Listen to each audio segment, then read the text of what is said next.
Hey there, guys. So, a video that I get very often requested is to go over the upcoming NeoVision's Awakenable units. Honestly speaking, the reason I haven't done it before is because, for the most part, these units are really not that big a deal. Like, it's not something to go out of your way for. Either you have them or you don't. There's very little or very few awakenable units that make a big deal. For example, the Supreme Diva Axstar was a pretty big deal. He's good for budget runs, etc. That's why I mentioned him a bunch. But honestly, the majority of NeoVision's awakenable units, they're just a bonus unit, or you might use them in series locked content. Other than that, they're never going to see the light of day. But even so, I get this request constantly. Please show us the awakenable units. So I think honestly what most people are looking for is just a list of them and not for me to go over them. So real quick, here is my personal JP schedule that we have not yet gotten on global. You can see on the right column some awakenable units. Here's like a brief overview list. And we'll go over this again at the end of the video, but if that's all you care about, there you go. There's a list of upcoming awakenable units, but let's go over them one by one. Now, technically speaking, we have already skipped Awakening for Awakened Warrior of Light. Him and his friend Ark were supposed to come during the Sarah Maria Evoker banner.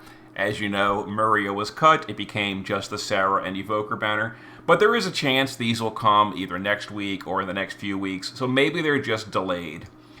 Anyway, Warrior of Light. When he becomes awakened, honestly, not a whole lot changes. He's just a physical cover tank, and the only reason that he matters at all is if you don't have a better tank that fits these tags.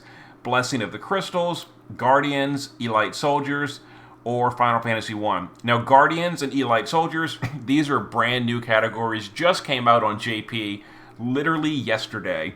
So Guardians is basically what it sounds like. Anyone that guarded people during their Final Fantasy game, for example, like Wakka. You know, Wakka was a guardian of Yuna. Or I think Zidane should qualify, because he guarded Garnet, but I guess he didn't. How about Steiner? Steiner guarded... Steiner. Really? Steiner's not either? What in the world? Am I just not finding him? How is Steiner not a... Oh, here he is. Loyal Knight Guardian Steiner. Okay. So I just didn't find his name. Anyway, you get the idea. Jacked, obviously, literally in his name, the Guardian. I didn't play Type 0. Oh, here's Zidane. But where is... Oh, I guess 3 stars Zidane doesn't get it. So, okay, I'm sorry. Zidane was a Guardian of God. I was wondering about that.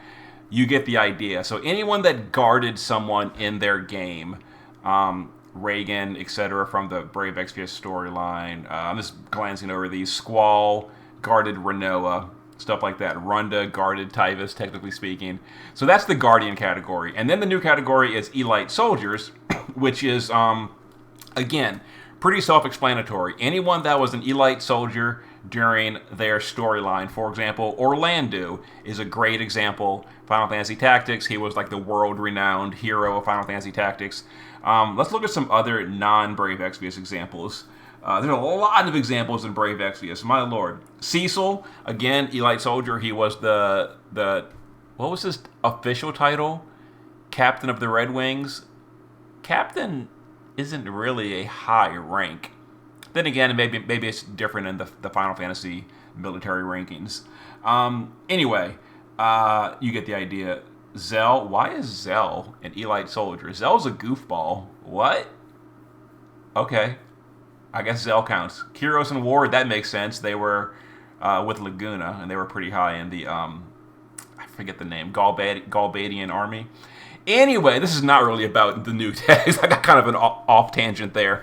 The point is, most of these categories don't have physical tanks. Like Blessing of the Crystals, I don't think even has a physical tank. And that's why, if you really wanted a physical tank, I'm just very briefly glancing over the Blessing of the Crystals. Galoof, I guess Galoof counts as a tank.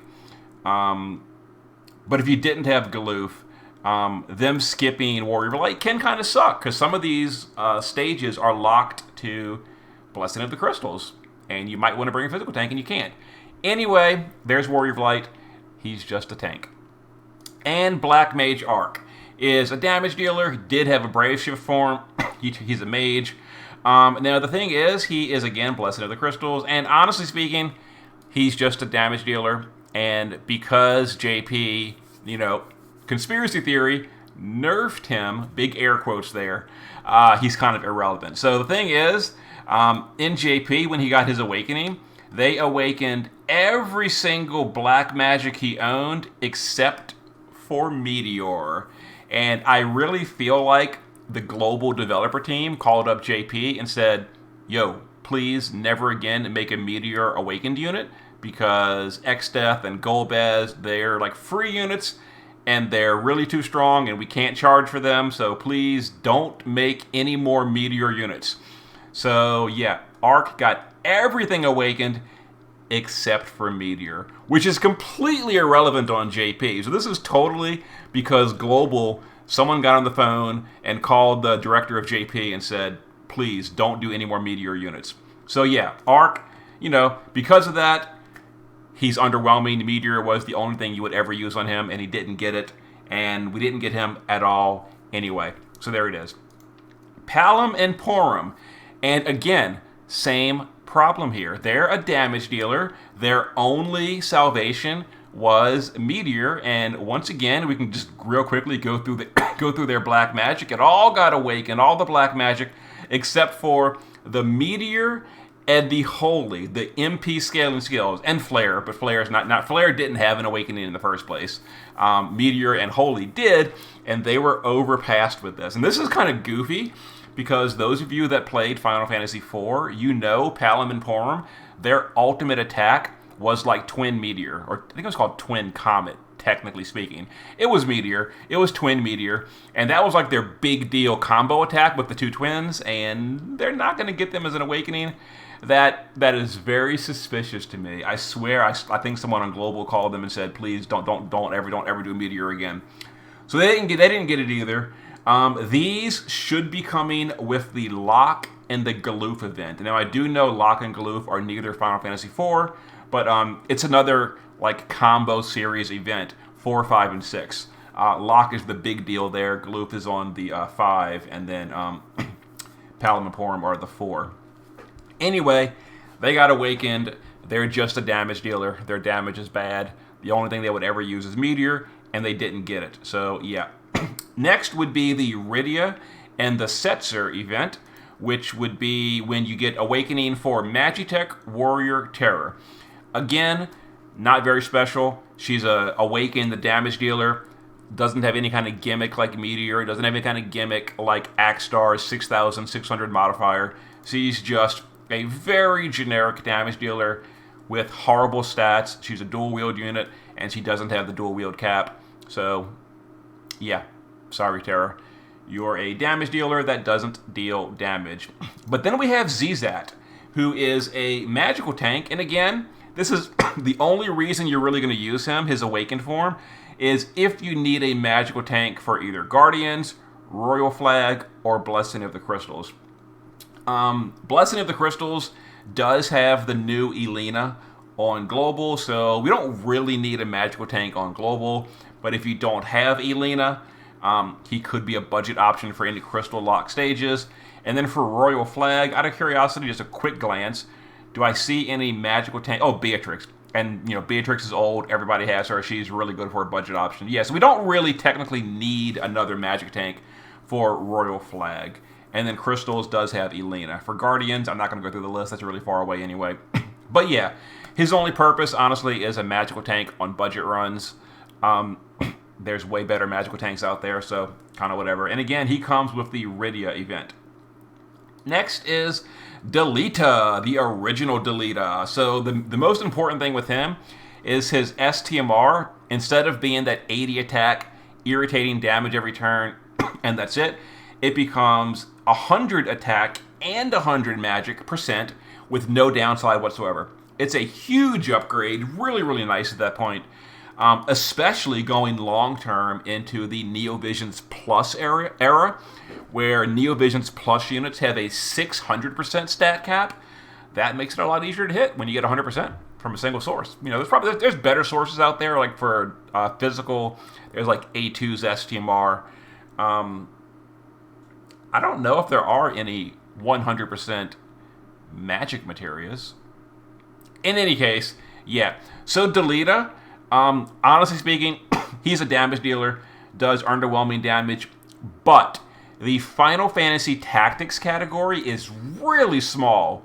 And for Neovisions, if you're not pulling for the brand new units, like, he is going to be your only option for the Final Fantasy Tactics locked bosses. There are a few crown bosses that are Final Fantasy Tactics only. It's going to be like Awaken Delita and use the free Argeth. Argeth is a free unit, kind of like Kelger, etc. But yeah, that's going to be your only Final Fantasy Tactics units for Neovisions, is those two. So hopefully they don't skip him. But yeah, his damage is bad. He's a damage dealer that is basically only for tactics. And he, of course, comes with the Ramza event. And then next would be, now these are some units that we're probably not going to get because we've already skipped them. Warlock Charlotte is a 5-star unit from the Mana series event. Now we did get her events. That's the Secret of Mana Vision Worlds, like with Hawkeye and Angela and all that. Well, Charlotte was a 5-star during those. We already skipped her a long time ago. She did get Neovisions Awakened, and basically she's just a breaker. She's got breaks, and she's your breaker for the Mana series if you don't have Hawkeye. That's kind of all there is to it. We already skipped the unit herself multiple times, so we're probably not getting her Awakening either, but I just figured I'd mention it. Another one is Hero. So Hero is a little bit special because he is one of the very, very few Another World tanks. He's an Omni tank, or a dual tank, I should say. He can cover physical or magic, kind of like Snow, kind of like Maeve, etc. He has both kind of covers in his kit, and he's your Awakened tank for the collaboration locked zones. That being said, there's only like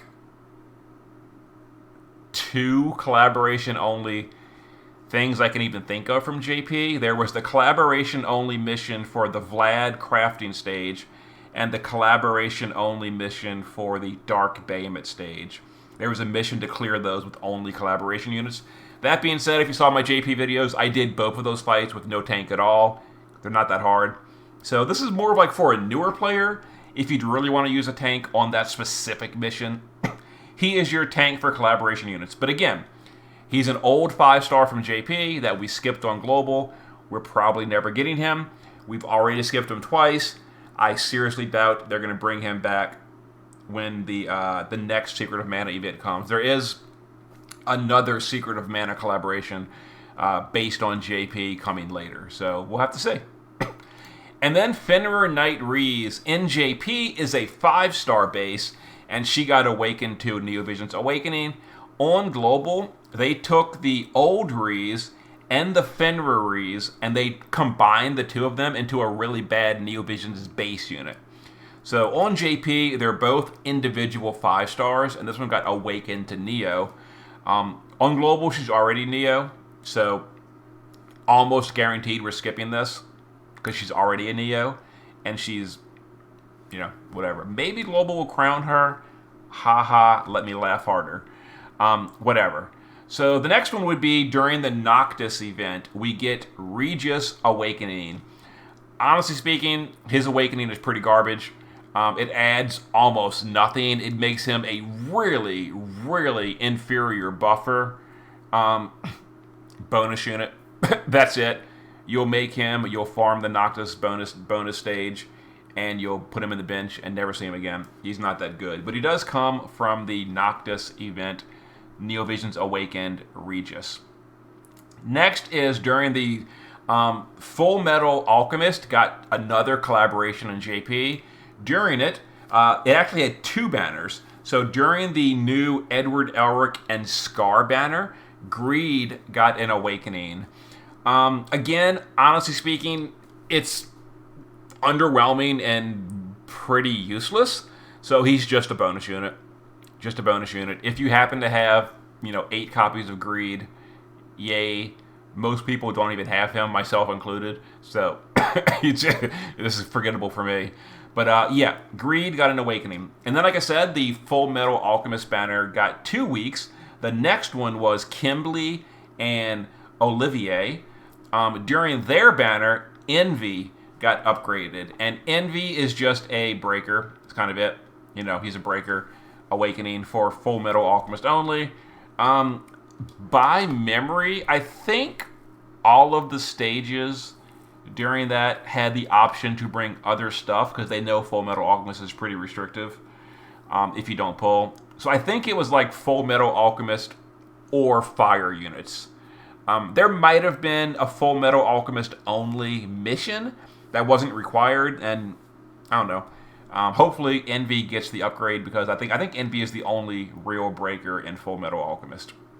By memory, I don't remember. Anyway, there you go.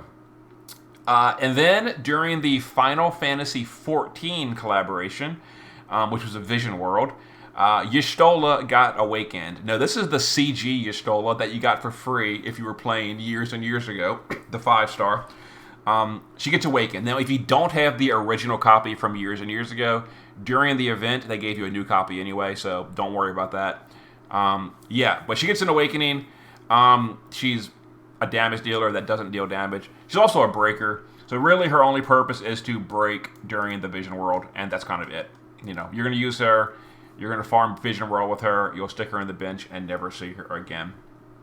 And yeah, that was all the things. So some other units, just FYI, we're getting free Argith during Final Fantasy Tactics. That's, one of those free units like Sorcerer Sadia, stuff like that. You farm him to 3 EX3 for free.